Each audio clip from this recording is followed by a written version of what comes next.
प्यारे छात्रों नमस्कार।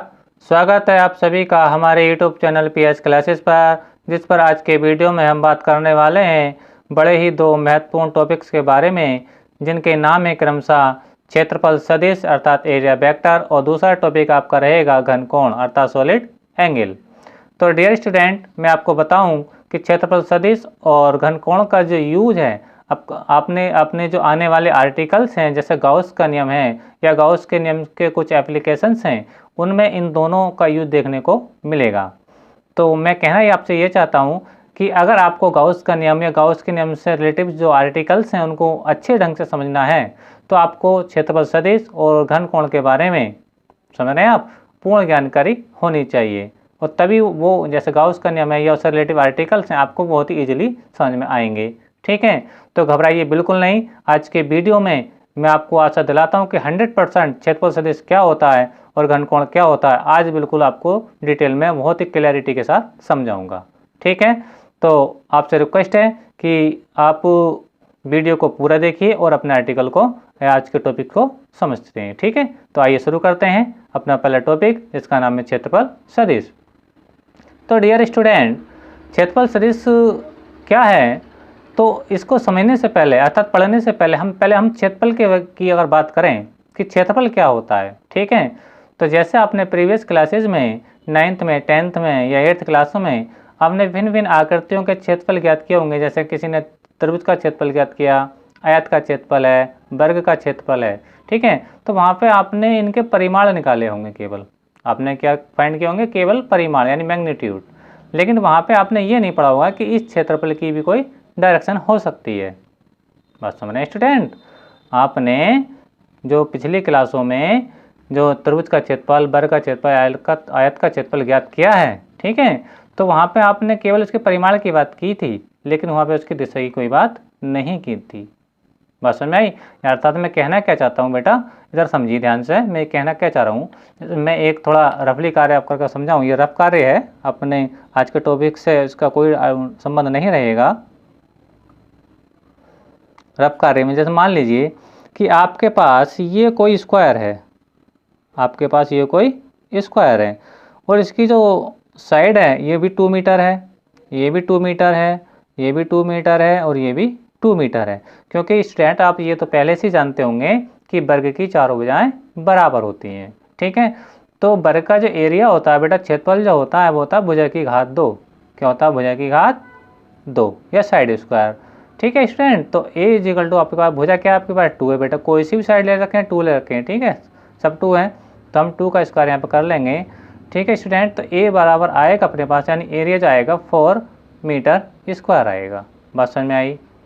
जब भी 4 मीटर स्क्वायर आया तो हमने केवल इसके मैग्नीट्यूड के बारे में बात करी कि इसका एरिया कितना 4 मीटर स्क्वायर है। ठीक है, लेकिन हमने ये नहीं पता, हम पिछली क्लासों में हमने ये नहीं पढ़ा था कि इस एरिया की कोई डायरेक्शन भी हो सकती है। समझ रहे स्टूडेंट? हमने ये नहीं पढ़ा था कि जो वर्ग दिया है इसकी डायरेक्शन इस साइड में है या इस साइड में है या इस साइड में है या फिर उस साइड में है। बात समझ में आ रही है? यानी हमने प्रीवियस क्लासों में इस बारे में बिल्कुल भी नहीं पढ़ा। हमने किस बारे में पढ़ा था? हमने ये चीज़ पढ़ी थी। बात समझ में? या अगर दूसरी अगर मैं समझाऊँ, कोई रेक्टेंगल ले लेते हैं, मान लीजिए कि ये एक रेक्टेंगल है, रेक्टेंगल मतलब आयत है आपके पास। ठीक है, ये मान लीजिए इसकी साइड 2 मीटर है, सॉरी 3 मीटर है और ये साइड इसकी 2 मीटर है। ठीक है, तो इसका जो एरिया होता है वो होता है स्टूडेंट लंबाई गुणा चौड़ाई। तो डियर लंबाई कितनी है आपकी 3 और चौड़ाई कितनी है आपकी 2, तो मैग्नीट्यूड से कितना आएगा 6 मीटर स्क्वायर। कहने का मतलब ये है कि रेक्टेंगल का एरिया कितना आया 6 मीटर स्क्वायर आया। लेकिन डियर स्टूडेंट यहाँ भी हमें ये नहीं पता है कि इस एरिया की डायरेक्शन क्या है। बस समझ में आ रहे हैं? यानी कहने का मतलब मेरा ये है कि हमने इन आकृतियों के क्षेत्रफल तो ज्ञात किए, ये मैथमेटिक्स की बात है। ठीक है, लेकिन हमें ये नहीं पता है कि इनकी डायरेक्शन किस ओर है। बात समझ में आ रही है? लेकिन बेटा फिजिक्स का फंडा कुछ अलग है। फिजिक्स जो है इस क्षेत्रफल को या सरफेस क्षेत्रफल को, ठीक है, वेक्टर क्वांटिटी के रूप में ट्रीट करती है, अर्थात सदिश के रूप में मानती है। ठीक है, अब इस चीज़ की आवश्यकता क्यों पड़ी कि क्षेत्रफल की दिशा होना आवश्यक है। बात समझ रहे हैं? कहने का तात्पर्य मेरा डियर स्टूडेंट ये है कि जैसे हमने मैथमेटिक्स में पढ़ रखा था वहीं तक सीमित क्यों नहीं रही ये बात, फिजिक्स में आकर के ये चेंज क्यों हुई। कहने का तात्पर्य ये है कि फिजिक्स ने इसको स्केलर क्वांटिटी ना मान करके वेक्टर क्वांटिटी क्यों माना, अर्थात इसको सदिश क्यों माना। समझ रहे हैं आप मेरी बात।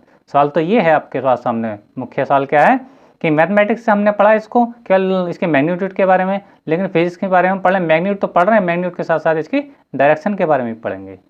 बात समझ रहे हैं। अब देखते हैं कि हमें इसकी दिशा जानने की आवश्यकता क्यों पड़ी। बात समझ रहे हैं। तो देखिए मैं फिर से एक एग्जाम्पल ले रहा हूँ आपका। मान लीजिए बेटा कि ये कोई प्लेन है, ठीक है। इस प्लेन पर मान लीजिए कोई बॉक्स रखा है। समझना भी स्टूडेंट, आज आपको समझ में आएगा कि क्षेत्रफल सदिश क्या होता है। और एक बार वीडियो को पूरा देखिए, 100% आप लाइफ में कभी नहीं भूल पाएंगे कि क्षेत्रफल सदिश होता क्या है। तो मैं कह रहा हूँ कि मान लीजिए ये कोई प्लेन है, ठीक है। इस प्लेन पर कोई ये बॉक्स रखा है। क्या रखा है? बॉक्स रखा है। बात क्लियर हुई। अब बॉक्स जब रखा है तो जैसा हम जानते हैं कि जो फोर्स होता है बल, बल कैसी राशि है स्टूडेंट? सदिश राशि है। कैसी राशि है? सदिश राशि होती है। तो मान लीजिए आपने क्या किया, आपने ये किया स्टूडेंट, समझे मेरी बात को, आपने ये किया कि इस पर कुछ न्यूटन का बल लगा दिया, ठीक है। कुछ न्यूटन का बल लगाने के बाद चलो हम उसका मान भी दे देते हैं कि आपने 5 न्यूटन का बल लगाया इस बॉक्स पर। तो आपने इसको इधर क्या कर दिया बेटा, किसी न किसी एक्सेलरेशन से ये इधर विस्थापित हो जाएगा। जब आप इस पर बॉक्स पर फोर्स लगाएंगे स्टूडेंट तो ये किधर विस्थापित हो जाएगा? इधर विस्थापित हो जाएगा। बात समझ में आ रही है। ये तो आप अच्छे तरीके जानते हैं, कक्षा 11 में पढ़ा होगा आप लोगों ने, ठीक है। या वैसे भी हम जनरली जानते हैं अगर हम किसी वस्तु पर फोर्स लगाएं तो वो बल उस फोर्स की डायरेक्शन में आगे को बढ़ जाती है, अर्थात विस्थापित हो जाती है। एक बात, ठीक है। और ये हमने जो न्यूटन जो एफ का मान माना है, कितना माना है स्टूडेंट? 5 न्यूटन का बल। कितने न्यूटन के बल से इसको विस्थापित किया है? 5 न्यूटन के बल से, ठीक है। आइए अब सेकंड केस देखते हैं। सेकंड केस क्या है बेटा, ध्यान से समझें। सेकंड केस देखिए, ये वही बॉक्स है आपके पास जो पहले था। जो बॉक्स आपके पास पहले था स्टूडेंट, वही बॉक्स अब की बार है, ठीक है। ध्यान से समझना। अब की बार आपने क्या किया स्टूडेंट कि इस बॉक्स पर सेम 5 न्यूटन का बल लगाया। कितने न्यूटन का बल लगाया? 5 न्यूटन का बल लगाया, ठीक है। लेकिन अब की बार आपने इस साइड को बल नहीं लगाया, अब की बार आपने नीचे को फोर्स लगाया। समझे स्टूडेंट। कहने का तात्पर्य मेरा ये है कि ये जो प्लेन था स्टूडेंट और इस पर यही बॉक्स, ठीक है, रखा था और आपने इसको इस साइड पे फोर्स लगाया था। लेकिन अब की बार आपने क्या किया, प्लेन भी वही है, बॉक्स भी वही है, ठीक है। लेकिन अब की बार आपने क्या, जो एफ का जो मान है, आपने न्यूटन जो बल का जो मान है वो भी आपने सेम लगाया। कितने न्यूटन का बल लगाया स्टूडेंट? 5 न्यूटन का बल लगाया, ठीक है। तो अगर मैं इसकी कंपेयर करूँ बेटा, यानी आपका बल लगाया जो गया जो बल है, लगाया गया जो बल है, यहाँ भी 5 न्यूटन का था, ठीक है, और यहाँ पे भी 5 न्यूटन का है, ठीक है। लेकिन अब इसकी स्थिति चेंज हो गई बेटा, स्थिति चेंज हो गई। जैसे ही हमने बल की डायरेक्शन चेंज करी, जैसे ही हमने बल की डायरेक्शन चेंज करी, तो जब हमने इधर को फोर्स लगाया था तो बेटा ये क्या हो जाएगा, ये इधर को विस्थापित हो जाएगा। लेकिन जब बेटा फोर्स इस पर इस टाइप से लगाया जाएगा, मतलब नीचे को दबाया जाएगा, तो ये विस्थापित नहीं होगा। बस समझ में आ रही है, नीचे की ओर को दबेगा। तो ये रिजल्ट इधर को जा रहा था, ये रिजल्ट नीचे को दबेगा, तो ये चीज़ से तो अलग है बिल्कुल बेटा। बस समझ में आ रही है। कहने का मतलब मेरा ये है कि हमने 2 कंडीशन पे फोर्स लगाया, एक तो इस साइड में और एक इस साइड में। तो हमने देखा कि हमने बल का मैग्नीट्यूड तो इक्वल रखा, 5 न्यूटन रखा, और बॉक्स भी बिल्कुल सेम रखा। लेकिन जो स्थिति इसमें थी वो स्थिति इधर नहीं है। ये तो क्लियर आपको समझ में आ रहा होगा। तो अब हमने देखा कि सेम परिमाण, क्योंकि बल एक सदिश राशि है, ठीक है, बल एक सदिश राशि है, ये आपने कक्षा 11 में पढ़ा होगा, ठीक है। हमने एक बॉडी पर 2 बल लगाए लेकिन डायरेक्शन अलग अलग की, और जब डायरेक्शन अलग अलग की तो हमें सेम परिमाण ना मिल करके अलग अलग परिमाण मिलेगा। यानी ये इधर इस ओर विस्थापित हो जाएगा और ये इधर को कुछ दबाव महसूस करेगा, ठीक है। तो अब हम बात करते हैं अपनी एरिया वेक्टर की, यानी क्षेत्रफल वेक्टर की। तो क्षेत्रफल वेक्टर से इस बात का क्या लेना देना है, ठीक है। आइए अब मैं अपना जो क्षेत्रफल सदिश है उस टॉपिक को शुरू करने जा रहा हूँ। तो आप इस बात को अपनी माइंड के अंदर सेट रखें, क्योंकि इसी बात को मैं भी दोबारा से दोहराऊंगा। देखिए, आइए इधर मैं समझाता हूँ आप लोगों को। ये देखिए, मान लीजिए कि ये आपकी जो ये एक समान वैद्युत क्षेत्र है, ये जो आपको इधर लाइन्स दिख रही हैं बेटा, ये क्या है? विद्युत क्षेत्र रेखाएं। कौन क्या रेखाएं? ये विद्युत क्षेत्र रेखाएं, ठीक है। और सारी क्या है? एक ही दिशा में चल रही हैं, ठीक है, यानी ये इसकी डायरेक्शन है। अब मैंने क्या किया स्टूडेंट कि इस प्लेन के अंदर, सॉरी इस प्लेन को जो आपको दिख रहा है विद्युत क्षेत्र के भीतर रख दिया, ठीक है।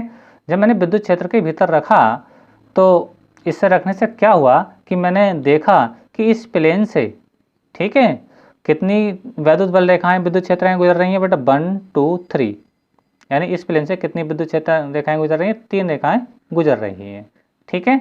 और अभी मैं एक बात यहाँ पे एडवांस में बता रहा हूँ, हालांकि मैं अगले वीडियो में पढ़ाऊँगा इस टॉपिक को कि ये क्या चीज़ होती है। ये फाई ये आपको देखकर नया लग रहा हो, लेकिन यहाँ पे घबराने की बिल्कुल कोई बात नहीं है। लेकिन फिलहाल आप यहाँ पे याद करें, यहाँ पे इस चीज़ को देखें कि इस प्लेन को कितनी रेखाएं पार करके जा रही हैं? ओनली 3, ठीक है। और जो ये 3 लाइन्स हैं, ये 3 लाइन्स कहलाएंगी बेटा आपका विद्युत फ्लक्स। अब आपके दिमाग में बात है कि विद्युत फ्लक्स कहाँ से आ गया इसके अंदर, तो आप बिल्कुल ना घबराएं। ये मैं क्षेत्रफल सदिश को समझाने के लिए, बात समझ रही है आप, इसको समझाने के लिए ये टॉपिक ले रहा हूँ कि इस एक समान विद्युत क्षेत्र के भीतर जब मैंने किसी प्लेन को रखा, यानी सरफेस पृष्ठ को रखा, बस में आ रही है, तो क्या हुआ कि मैंने देखा इससे 3 इलेक्ट्रिक फील्ड लाइंस पार करके जा रही हैं इसको, ठीक है। तो यहाँ पे जो वैद्युत फ्लक्स का मान हुआ कितना हुआ? 3 हुआ। क्यों? क्योंकि वैद्युत फ्लक्स की परिभाषा ये कहती है जब किसी पृष्ठ को एक समान विद्युत क्षेत्र के लंबवत या किसी एंगल पर रखा जाता है, ठीक है, तो उसको पास करने वाली जो विद्युत क्षेत्र रेखाओं की संख्या होती है वो उस पृष्ठ से गुजरने वाला विद्युत फ्लक्स कहलाती है। बस समझ में आई? तो यहाँ पे कितनी विद्युत क्षेत्र रेखाएं गुजर रही हैं बेटा? 3 गुजर रही हैं, तो इसलिए विद्युत फ्लक्स कितना हो गया? 3 हो गया। लेकिन विद्युत फ्लक्स से बिल्कुल ना घबराएं, ये मैं आने वाले वीडियो में डिस्कस करूंगा। फिलहाल आप यहाँ पे देखिए कि इस प्लेन से कितनी लाइन्स गुजर रही हैं? 3 लाइन्स गुजर रही हैं, इसलिए विद्युत फ्लक्स बेटा कितना आपका? 3 है। अच्छा, फिर मैंने आप क्या किया बेटा? इसको थोड़ा मूव करा दिया इस टाइप से, देखिए घुमा दिया मैंने, देखिए घुमा दिया, ठीक है बेटा। और जब जैसे ही मैंने इसको घुमाया, बस समझ आ रही है, तो आप देख रहे होंगे कि इससे कितनी इलेक्ट्रिक फील्ड लाइन्स गुजर रही हैं? 1, वेरी गुड। यानी एक, जब जैसे ही मैंने इसको मूव कराया तो एक विद्युत क्षेत्र रेखा गुजर रही है, इसको पास करके जा रही है, तो ये क्या होगा? इसका विद्युत फ्लक्स का मान होगा। यहाँ पे फाई ई का मान कितना होगा? ठीक है, फाई ई से बिल्कुल ना घबराएं, ये विद्युत फ्लक्स है। ये क्या होता है मैं इसको डिटेल से आपको आने वाली वीडियो में समझाऊंगा। तो फिलहाल तो हम देख रहे हैं कि इसकी स्थिति के अनुसार जैसे हमने इसकी डायरेक्शन चेंज की, ठीक है, जैसे अभी हमने बताया था कि हमने बल की डायरेक्शन चेंज की थी, नहीं करी थी, एक बार इस कंडीशन में लगाया था इसको साइड से बल, एक बार नीचे को साइड से बल लगाया, तो वही हमने डायरेक्शन चेंज कर रहे हैं कि इसकी इस पृष्ठ की चेंज कर रहे हैं, ठीक है, बात समझ में आ रही है। तो इस कंडीशन पे एक विद्युत क्षेत्र रेखा से गुजर रही है, तो विद्युत फ्लक्स कितना होगा? 1 होगा। अच्छा, अब देख लीजिए इससे आगे, अब मैंने इसको थोड़ा बेटा क्या किया? और मूव करा दिया, यानी बिल्कुल सुला दिया इसको, क्या कर दिया? सुला दिया। और जब मैंने इसको सुलाया तो देखिए बेटा, क्या इस प्लेन से कोई विद्युत क्षेत्र रेखा गुजर रही है? देखिए बिल्कुल नहीं गुजर रही, बिल्कुल सही बताया आपने, यानी इस प्लेन से कोई भी विद्युत क्षेत्र रेखा नहीं पास हो रही। और जब वो पास नहीं हो रही तो यहाँ पे इलेक्ट्रिक फ्लक्स है, यानी विद्युत फ्लक्स, उसका मान कितना हो जाएगा बेटा? 0 हो जाएगा। बात समझ में आ रही है? तो कहने का मतलब मेरा ये है कि जो विद्युत फ्लक्स है, इस फ्रेश ये जो क्षेत्रफल था, ठीक है, इसकी स्थिति के अनुसार बेटा क्या हो रहा था? चेंज हो रहा था। बात समझ में आ रही है? जब ये इस टाइप से था तो फ्लक्स का मान 3 था, जब ये हमने थोड़ा इसको मूव कराया तो फ्लक्स का मान 1 आया, और जब हमने बिल्कुल मूव करा दिया तो इसका क्या हुआ कि जो मैग्नीट्यूड है इसका विद्युत फ्लक्स है वो क्या हो गया बेटा? 0 हो गया, ठीक है, क्योंकि इस स्थिति में इससे कोई भी रेखा नहीं पास हो रही, ठीक है। तो अब बात आती है क्षेत्रफल सदिश, जो अपना टॉपिक चल रहा है, तो इसकी दिशा किधर है फिर?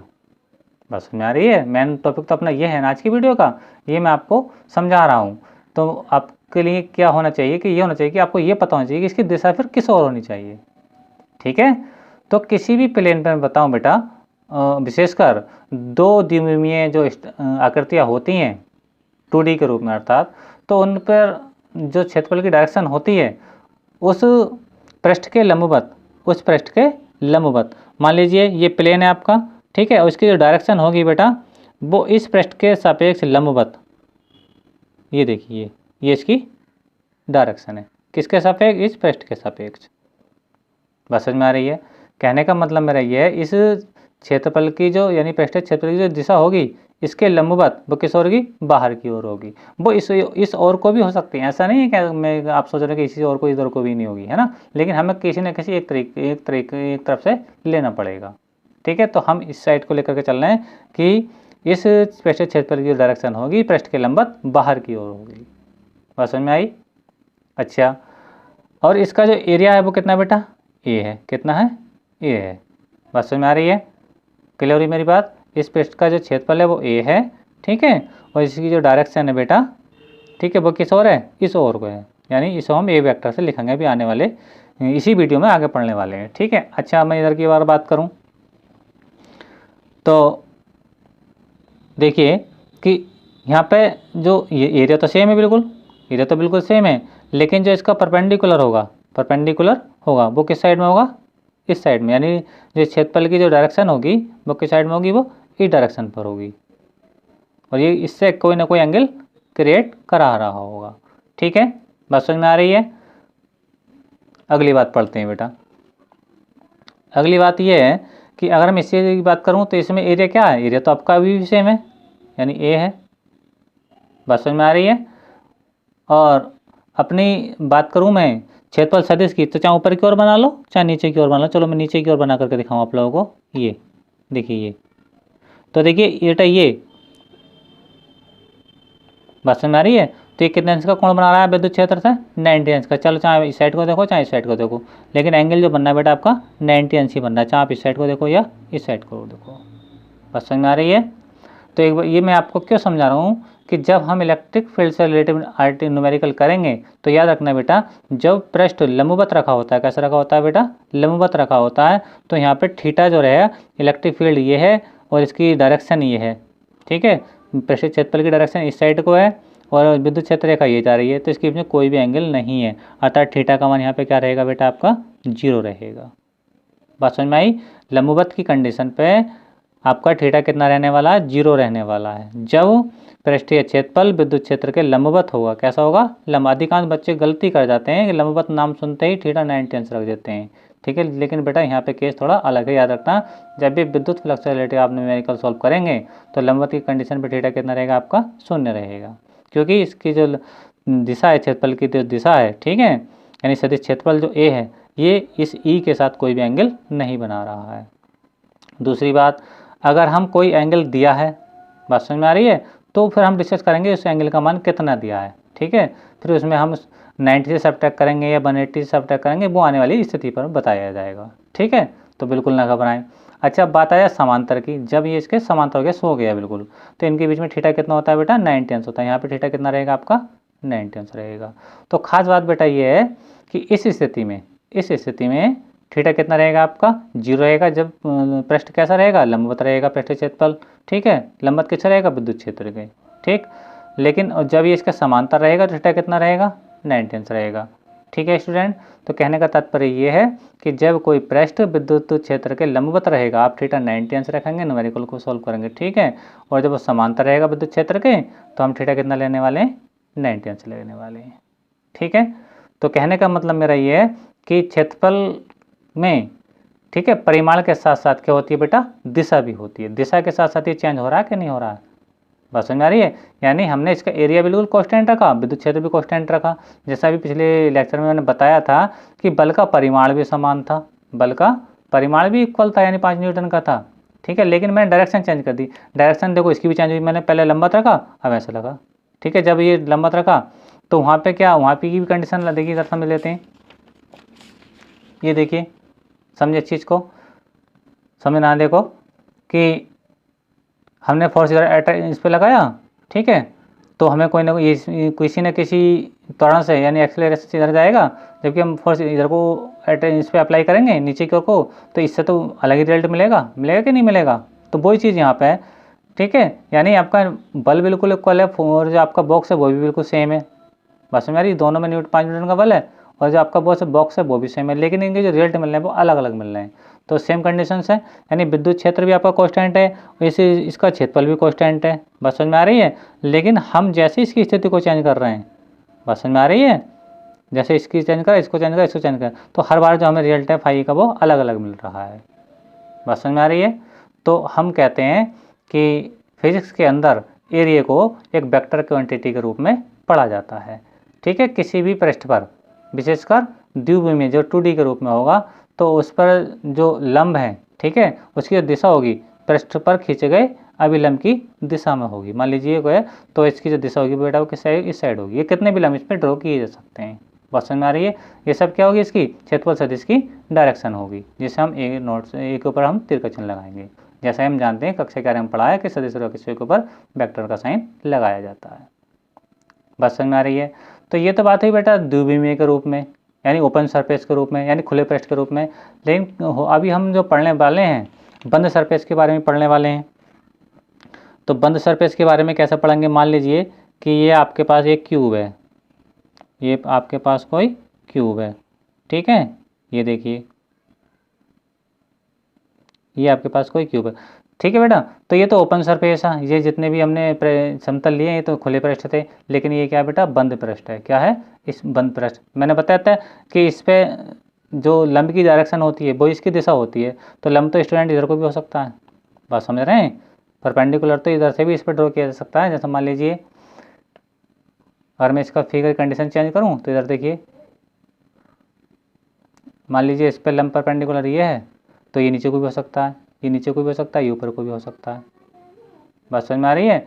तो सेम इसी टाइप से अगर हम, ये तो अपना 2D के रूप में था, द्विविमीय के रूप में था, ठीक है, लेकिन हम बात करूँ 3 डायमेंशनल के रूप में, यानी किसी क्लोज बॉडी के बारे में, बंद सरफेस के बारे में। तो बंद सरफेस बेटा अगर मैं इस ऊपर वाले तल की बात करूँ, ऊपर वाले तल की बात करूँ, तो इस पर जो लंब लेना है हमें बेटा, यानी क्षेत्रफल सदिश लेना है, वो हमेशा बाहर की ओर ही लेना है। बात समझ में आ रही है? नीचे की ओर को नहीं लेना है। समझ में आई मेरी बात? यानी क्लोज अगर कोई सरफेस है तो हमें क्षेत्रफल सदिश जो लेना है स्टूडेंट, वो बाहर की ओर को लेना है, भीतर की ओर को नहीं लेना है। बात समझ में आई? अगर मैं इस साइड वाली बात करूँ, इसकी बात करूँ, इसकी, ठीक है, तो इस पर जो परपेंडिकुलर आएगा बेटा वो इस टाइप से भी आ सकता है। बात समझ में आ रही है? ये भी आ सकता है, लेकिन बेटा हमें इसी के बारे में बात करना है, इसके अंदर को भी एक परपेंडिकुलर हो जाएगा, लेकिन हमें इसके बारे में बात नहीं करनी है। बात समझ में आ रही है? तो किसी क्लोज सरफेस के ऊपर जो हमें परपेंडिकुलर ड्रॉ करना है, उसके बाहर की ओर को ड्रॉ करना है, इसके अंदर की ओर को ड्रॉ नहीं करना है, और इसी को हम पढ़ेंगे, इसके अंदर वाले को नहीं पढ़ेंगे। ठीक है, अगर हम बात करें 2D के रूप में, ठीक है, तो उस पर सरफेस दोनों जो अभिलंब की डायरेक्शन है वो दोनों ओर को देखी जा सकती है, लेकिन हम एक ही जो ओर को आएगी डायरेक्शन, अर्थात एक ही दिशा में लेकर चलेंगे, हम दो दिशा का यूज नहीं करने वाले हैं। ठीक है, अगर हम इधर का यूज करेंगे तो इसको यूज नहीं करेंगे, और जब इसको यूज करेंगे तो हम इधर का यूज नहीं करेंगे। ठीक है, तो आइए डियर स्टूडेंट शुरू करते हैं अपने टॉपिक को और लेते हैं अपना टॉपिक। अब आपको आसानी से समझ में आएगा। ठीक है, क्या है डेफिनेशन पढ़ते हैं। क्षेत्रफल सदिश बंद पृष्ठों के प्रत्येक क्षेत्रफल अवयव से, बंद पृष्ठों की बात करी, जैसे मैंने अभी 3 डायमेंशनल स्ट्रक्चर आपको दिखाया था, ये था आपका बंद पृष्ठ। ठीक है, अभी मैंने फिगर में और भी बनाया है। ठीक है, पृष्ठों के पृष्ठ क्षेत्रफल से, एक बार फिर से रिपीट करते हैं, बंद पृष्ठों के प्रत्येक पृष्ठ क्षेत्रफल अवयव से एक, 2 बार रिपीट हो गया है, यानी एक जगह मिस कर सकते हैं इसको, एक सदिश संबंध रहता है। क्या रहता है? एक सदिश संबंध रहता है, यानी वहाँ से एक सदिश ड्रॉ किया जा सकता है जिसका परिमाण इस अवयव के क्षेत्रफल के बराबर होगा। ठीक है, ये बात याद रखना, परिमाण जो हमने मैथमेटिक्स में पढ़ा था। ठीक है, तथा दिशा बाहर की ओर खींचे गए अभिलंब की दिशा में होती है, यह सदिश क्षेत्रफल सदिश कहलाता है। एक बार फिर समझिए, कहने का तात्पर्य मेरा ये है बेटा कि अगर मैं इस वाले फलक की बात करूं, ये क्यूब जो दिख रहा है, ठीक है, इसका एरिया जो होगा, इसका एरिया जो होगा वो इसका परिमाण होगा। ठीक है, इस वाले फलक का परिमाण होगा। ठीक है, और इसका जो, हम इसकी डायरेक्शन की बात करूँ, क्षेत्रफल सदिश की जो बात करेंगे, तो वो हमेशा बाहर की ओर होगा। बात समझ में आ रही? हमेशा बाहर की ओर होगा। बात समझ में आई? बताइए, मेरा कहने का तात्पर्य मेरा ये है बेटा कि अगर हम इसके क्षेत्रफल की बात करें, यानी एरिया की बात करें, तो क्या लगभग वो केवल इस पृष्ठ का आएगा। बात समझ में आ रही है? लेकिन अगर मैं बात करूँ इसके डायरेक्शन की, यानी क्षेत्रफल सदिश की, तो वो हमेशा बाहर की ओर रहेगा। तो इसी बात को समझाया गया है कि इसका परिमाण इस अवयव के क्षेत्रफल के बराबर होता है तथा दिशा बाहर की ओर खींचे गए अभिलंब की दिशा में होती है। अब इस पर अभिलंब खींचा हमने, यही तो खींचा ऊपर को, तो इसकी दिशा क्या होगी, ऊपर को होगी, जबकि इसका परिमाण इसको मेजर करने के बाद आएगा।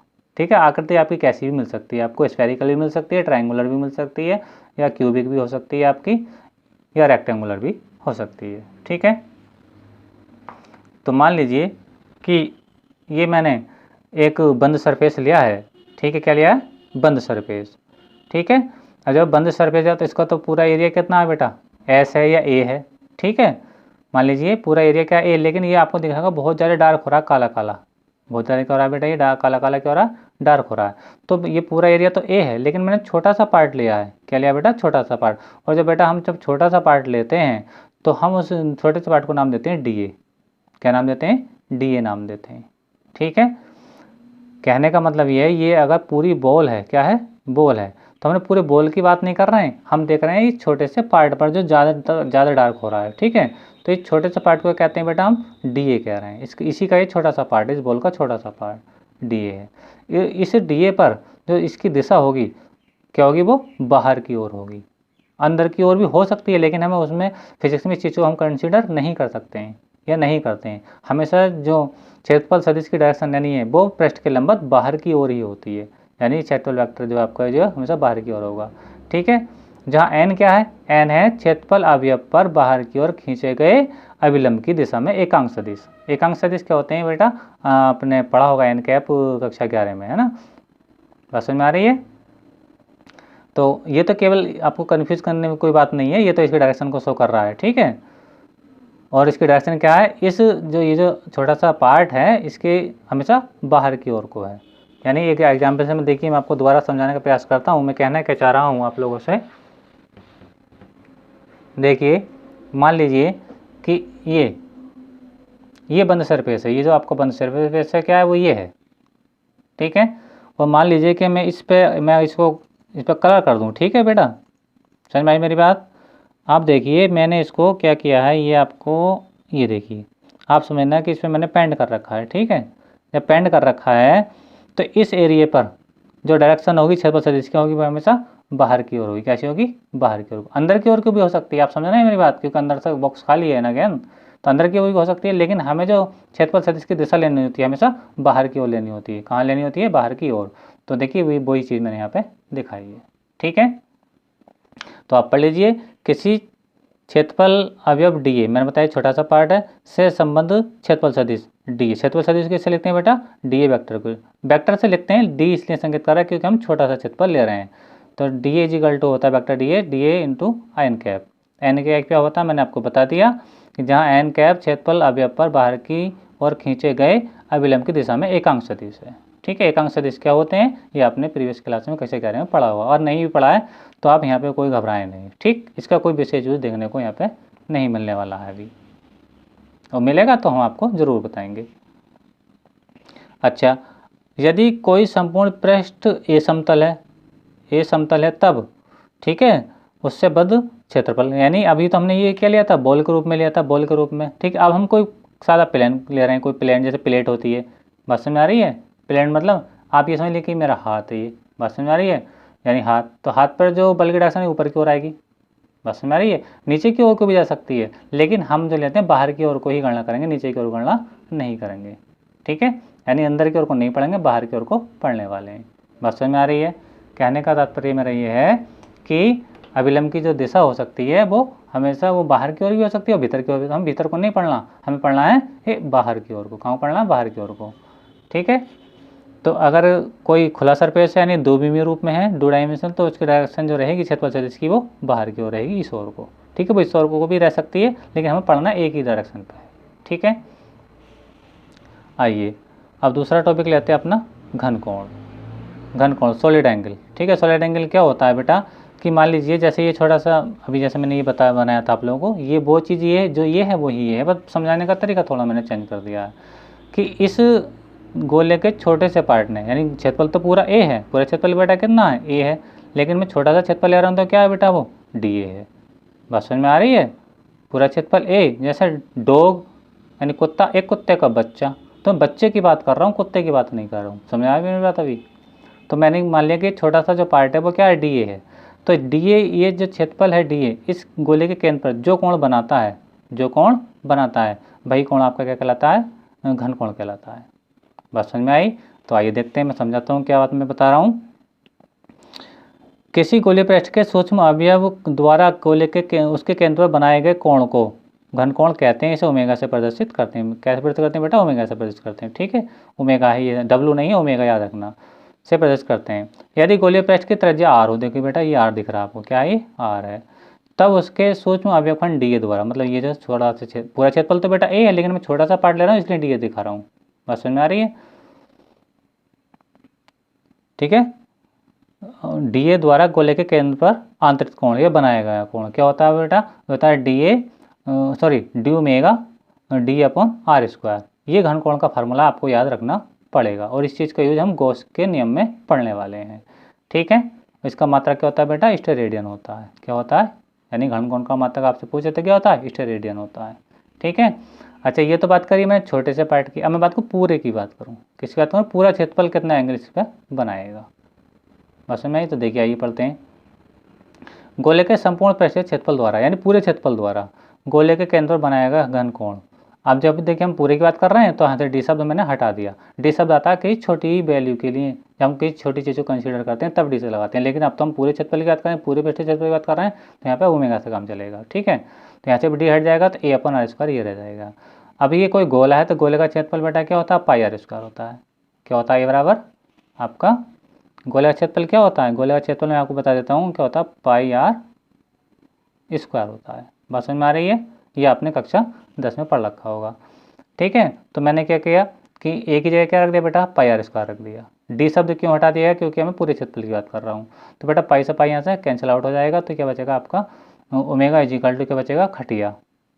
ओमेगा इजिकल टू क्या बचेगा आपका बेटा? खटिया बचेगा। खटिया का मतलब क्या होता है बेटा? खटिया मतलब चारपाई, जिस पे सोते हैं उसको क्या बोलते हैं? चारपाई बोलते हैं। और चारपाई तो है बेटा, चारपाई को हम क्या कहते हैं? खटिया कहते हैं। बात समझ में आ रही है? जिस पे आप सोते हैं तो खटिया नहीं बोलते हो, खटिया को क्या कहते हैं? चारपाई भी कहते हैं, यानी उसी का पर्यायवाची चारपाई है खटिया का। तो ओमेगा इजिकल टू क्या होता है बेटा? खटिया होता है। खटिया मतलब चारपाई होता है। ठीक है, बात समझ में आ रही है? तो पूरे पृष्ठ के लिए घन कोण का मान कितना होता है? 4 पाई के इक्वल होता है।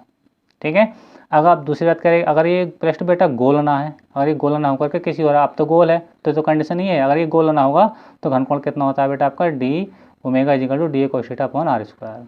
अब ये D A cos theta upon R square, cos theta कहाँ से आया बेटा? ये जब मेरा आने वाला लेक्चर होगा दूसरा, ठीक है, इससे अगला जो लेक्चर आएगा उसमें मैं इसके बारे में बताऊंगा कि यहाँ पे कोस थीटा का यूज क्यों किया गया है।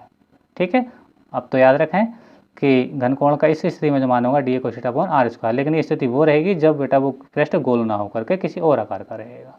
ठीक है, तो डियर स्टूडेंट, आज की वीडियो में बस इतना ही। अगर आपको मेरा वीडियो पसंद आया है तो मेरे वीडियो को लाइक कीजिए, शेयर कीजिए एंड कमेंट्स कीजिए, और मेरे चैनल को लाइक कीजिए, सब्सक्राइब कीजिए, और बेल आइकन का बटन जरूर दबाइए ताकि मेरी आने वाली वीडियो का नोटिफिकेशन आपको सबसे पहले प्राप्त हो। थैंक यू, धन्यवाद, बेस्ट ऑफ लक।